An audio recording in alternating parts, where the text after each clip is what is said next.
What's up, everybody? Welcome to Podcast Now. I'm Alex, and in this video, I want to talk about something from the past. I don't have too much to say about it. I don't want to hamper too much. I don't want to go after the person too much. And by the way, this is not a call for attacks or, anything crazy. Keep it here. Laugh at him here. Again, I don't have too much to say, but it would be wrong of me. It would be wrong of me to not look at this very funny / cringe story about Uncharted the day before the Uncharted Legacy of Thieves collection comes out, obviously tomorrow. I'm very excited for it. I'm going to be getting it. I'm going to be playing it. Maybe we'll live stream it. If you guys want me to, definitely let me know, and we'll go from there. Okay, so let me just read this. This comes from Sophia over on Twitter. And she says, with the Uncharted Legacy of Thieves collection dropping tomorrow, allow me to remind you of the time a self-described Uncharted veteran at VG247 gave a preview of Uncharted 4, only to then discover they'd been playing Uncharted 2 instead. Game journalism. Now, let me really quickly just say,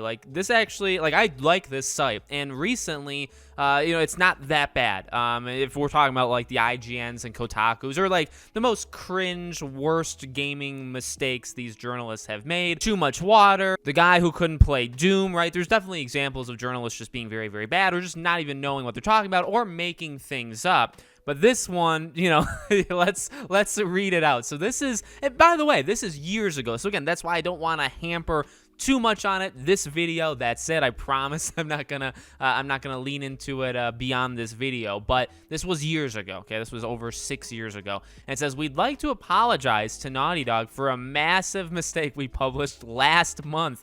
On September 30th, we published an article titled, "Is Uncharted 4 a Thief's End Too Formulaic?" based on what we thought was a hands-on session with Uncharted 4 at the Tokyo Game Show. We didn't realize it at the time, but what we played wasn't Uncharted 4, but it was the remastered Uncharted 2 Among Thieves from the recently released Uncharted collection. We were not aware of this until after the article went live, and they posted this on October 14th back then, and they said September 30th was a day so it took them 2 weeks to realize. Now, obviously, I think if it happened now, I really do believe this.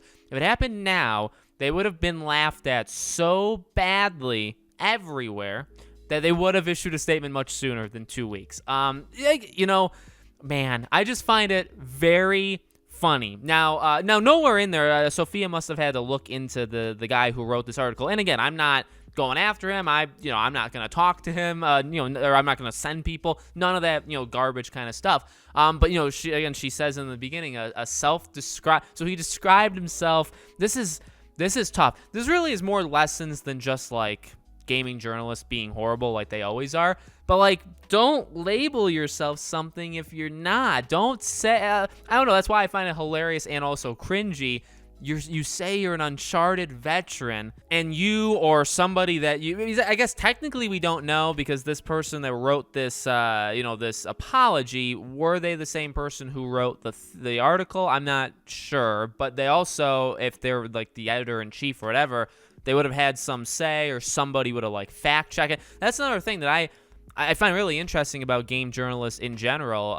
Not necessarily a respect, but just kind of a fascination for the art. It is a big job. There's a lot of people there. I'll listen to Colin Moriarty talk about his time at IGN, and when he's interviewed people at IGN, there are people whose jobs is just to look over other people's work. You know what I mean? And that makes sense when you're an editor, or when you're into writing things, whether it's a newspaper. Obviously, modern day it is it's online, right? But you still have people that look over the work, and it's how did you let this slip? So I guess again, the cringe part is self-described Uncharted veteran mistakens Uncharted 4 for Uncharted 2. Now, this was before 4 came out.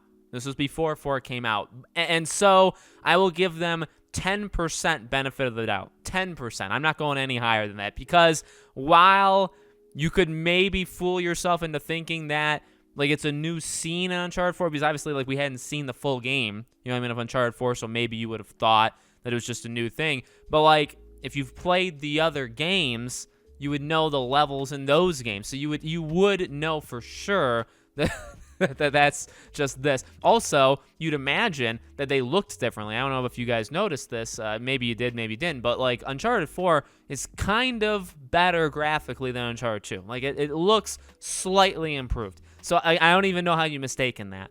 So again, not too much more to say, but really just a lesson in, well, number one, game journalists suck. Okay, you can never.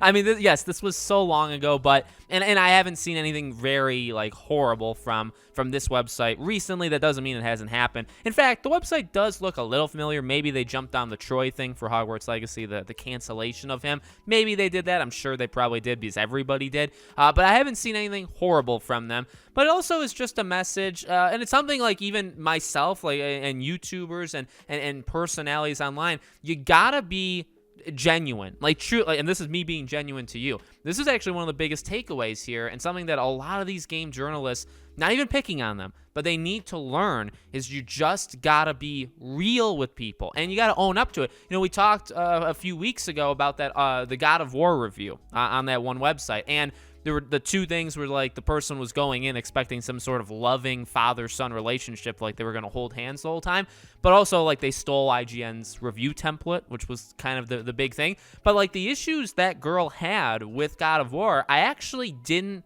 mind. I said it in the video. I said, I don't agree, but I don't mind that she thinks that. I don't, because she stuck with it, and I could totally understand somebody having those criticisms with the game, and she explained it. I read the full review. It's bad at times, but like, she explains why she didn't like some things, and I respect that. And I think that's all that it really needs to take. Stop pretending you're people that you aren't. And the issue, as we've talked about so often, is a lot of these people are just frauds. They don't want to be in game journalism. We've talked about that so many times, right? A lot of them don't actually want to be where they are, and so they bring in other things, and they're not who they say they are. Well, or maybe not even that. Maybe they just don't even like declare, but you think, okay, well, you work at IGN, so you should be passionate. I think that's just true. There are some jobs, like when you work at McDonald's, do you need to be passionate about hamburgers? Not necessarily. You know what I mean? You don't need to like live and breathe burgers, right? But like when you're working and you're writing these articles or news or you're previewing games and stuff, like when you're doing that, you need to have your heart behind it. You need to actually feel that stuff, that genuine, you know what I mean, that honesty, and that's what a lot of these people lose. So like that's really the biggest thing that stands out to me is like don't say you're an Uncharted veteran, because guess what? If you're not, that's okay. That's okay that you're not. It's fine. Just say that. Make it clear, and maybe find somebody else that can do it, or maybe not. Maybe you can still make this thing work. You can write a preview thing of Uncharted 4 or Uncharted 2, depending on what you... And you don't have to be a diehard Uncharted fan. Just make that clear.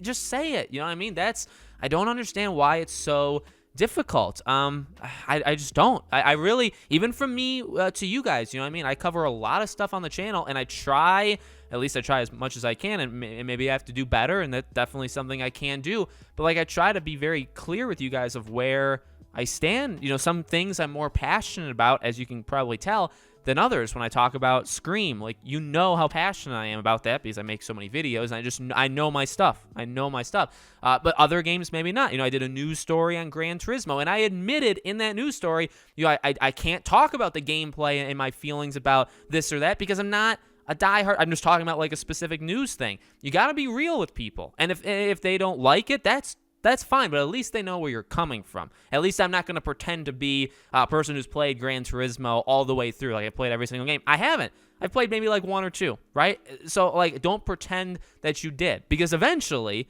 and this was back 6 years ago, but even now, I think it's even more so, right? It's a bigger thing now. You're going to get caught. And then it's going to look really bad on you. So, again, I actually think it's good that this happened 6 years, because I wasn't even on Twitter on podcasts now 6 years. I wasn't even really around in general 6 years ago. So I'm glad it happened then and not now, because now it would have been very laughable. And again, it took them 2 weeks to issue that statement back in the day. So I don't think that would happen now. I think that would probably happen like the day after, or maybe even the day of, because people would be like, "Are you what are you doing?" You know what I mean? So let me know what you guys think in the comments below. Make sure, as always, you're subscribed to the channel. Hit the bell icon so you guys know when all these videos go up. If you want to follow me anywhere else or support me anywhere else, I have my Twitter, my second YouTube channel, and our Patreon and YouTube memberships. The links are in the description below if you guys want to check them out. Thank you for watching, and I hope to see you all on the next video.